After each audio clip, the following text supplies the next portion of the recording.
की पीएम मोदी से फोन पर बात, यूक्रेन युद्ध सहित की कई मुद्दों पर बातचीत।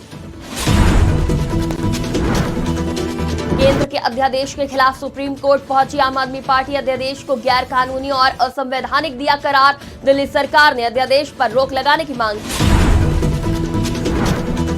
यूसीसी पर महासंग्राम जारी, रंजना प्रकाश देसाई ने प्रेस कॉन्फ्रेंस कर दी जानकारी, बहुविवाह पर रोक लगाने की भी सिफारिश की। जातीय हिंसा की चपेट में मणिपुर, खराब कानून व्यवस्था को लेकर घिरे सीएम बीरेन, सीएम पद से इस्तीफा देने से किया इनकार। उदयपुर में गरजे केंद्रीय गृह मंत्री अमित शाह, कांग्रेस पर साधा जमकर निशाना, कन्हैयालाल मामले में गहलोत सरकार को घेरा। नमस्कार, आज की खबर में आपका स्वागत है। मैं हूं आपके साथ शिखा मेहरोत्रा। शुरुआत करते हैं आज की बड़ी खबरों की। रूस के राष्ट्रपति व्लादिमीर पुतिन ने शुक्रवार को प्रधानमंत्री नरेंद्र मोदी से फोन पर बात की। इस दौरान दोनों नेताओं के बीच यूक्रेन युद्ध सहित कई मुद्दों पर बातचीत हुई। पीएम मोदी ने शांति एवं व्यवस्था बनाए रखने और स्थिरता सुनिश्चित करने के लिए रूस के नेतृत्व में उठाए गए कदमों की समर्थन किया। इस बातचीत के दौरान पुतिन ने पीएम मोदी को मौजूदा स्थिति से वाकिफ भी कराया। उन्होंने बताया कि यूक्रेन किसी तरह के समझौते के लिए राजनीतिक एवं राजनयिक कदम उठाने से इनकार कर रहा है।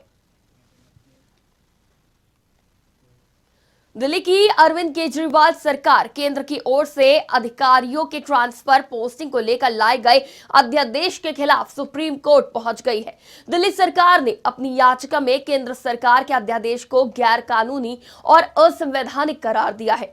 दिल्ली सरकार ने याचिका पर तत्काल सुनवाई करते हुए अध्यादेश पर रोक लगाने की मांग की है। आपको बता दें कि आम आदमी पार्टी ने 3 जुलाई को अध्यादेश की कॉपी जलाने का भी फैसला किया था, लेकिन ये कार्यक्रम अब रद्द कर दिया गया है। सुप्रीम कोर्ट ने 11 मई को केजरीवाल सरकार की याचिका पर अपना फैसला सुनाते हुए दिल्ली में पुलिस, सार्वजनिक व्यवस्था और भूमि से जुड़े मामलों को छोड़कर सभी सेवाओं का कंट्रोलिंग पावर चुनी हुई सरकार को सौंपने का आदेश दिया था। सुप्रीम कोर्ट ने कहा था कि दिल्ली में अधिकारियों के ट्रांसफर पोस्टिंग का अधिकार दिल्ली सरकार को है। इसके साथ साथ कोर्ट ने यह भी साफ किया था कि दिल्ली की चुनी हुई सरकार के हर अधिकार में उपराज्यपाल दखल नहीं दे सकते हैं। जुलाई को माननीय मुख्यमंत्री अरविंद केजरीवाल जी, उनके साथ सभी कैबिनेट के मंत्रीगण, सभी सम्मानित विधायकगण इसी आईटीओ के पार्टी के नेशनल ऑफिस में इस अध्यादेश की प्रतियों को जलाएंगे 3 जुलाई को। यूसीसी यानी यूनिफॉर्म सिविल कोड पर महासंग्राम जारी है। अब एक्सपर्ट कमेटी की मेंबर रंजना प्रकाश देसाई ने प्रेस कॉन्फ्रेंस में जानकारी देते हुए बताया कि यूसीसी पर ड्राफ्ट तैयार है और कमेटी जल्द अपनी रिपोर्ट सरकार को भेजेगी। उन्होंने बताया कि 63 बार कमेटी की बैठक हो चुकी है। कमेटी ने लोगों और राजनीतिक दलों से भी इस बारे में राय ली है। साथ ही उत्तराखंड के दिल्ली में रहने वाले लोगों से भी विचार विमर्श किया। रंजना देसाई ने कहा कि समिति ने सभी प्रकार के विचारों पर और राज्य की सभी परंपराओं पर गौर किया। यूसीसी के लिए बनी समिति की ओर से कई सिफारिशें की गई है। सूत्रों के मुताबिक एक्सपर्ट कमेटी ने कहा है कि शादी को लेकर सभी धर्मों के लिए समान व्यवस्था हो। साथ ही कमेटी पर्सनल लॉ के बहुविवाह पर रोक लगाने की भी सिफारिश की गई है। कमेटी का कहना है कि बहुविवाह में महिलाओं का शोषण होता है। पूर्वोत्तर राज्य मणिपुर करीब 3 महीने से जातीय हिंसा की चपेट में है।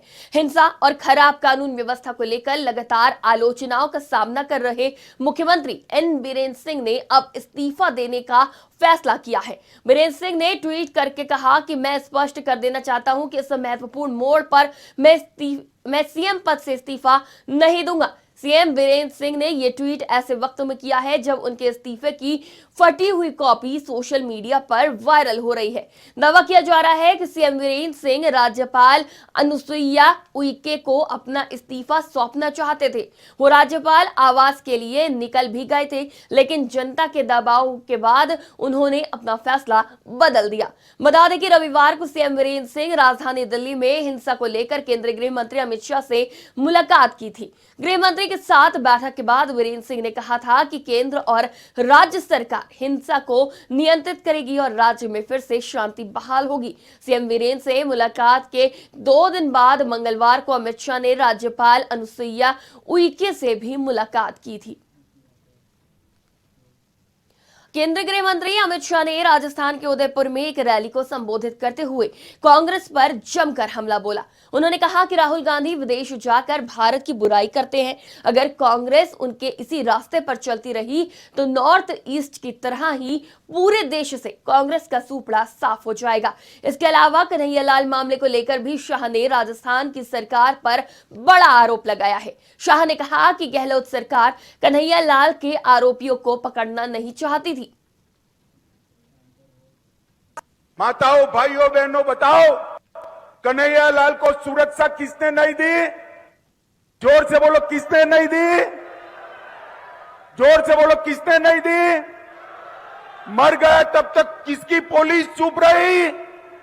अरे आप तो पकड़ना भी नहीं चाहते थे, एनआईए ने पकड़ा। और झूठ मत बोलो गहलोत जी, चार्जशीट नहीं हुई है। मैं डंके की चोट पर कहता हूं, 22 दिसंबर 2022 को चार्जशीट हो चुका है। स्पेशल कोर्ट बनाने का काम आपका है। आज तक कन्हैयालाल के दोषियों को फांसी पर लटका चुके होते मित्रों, लटका चुके। माताओं, भाइयों, बहनों, आज की बड़ी खबरों में फिलहाल इतना ही। देश और दुनिया की तमाम खबरों के लिए देखते रहिए आज की खबर।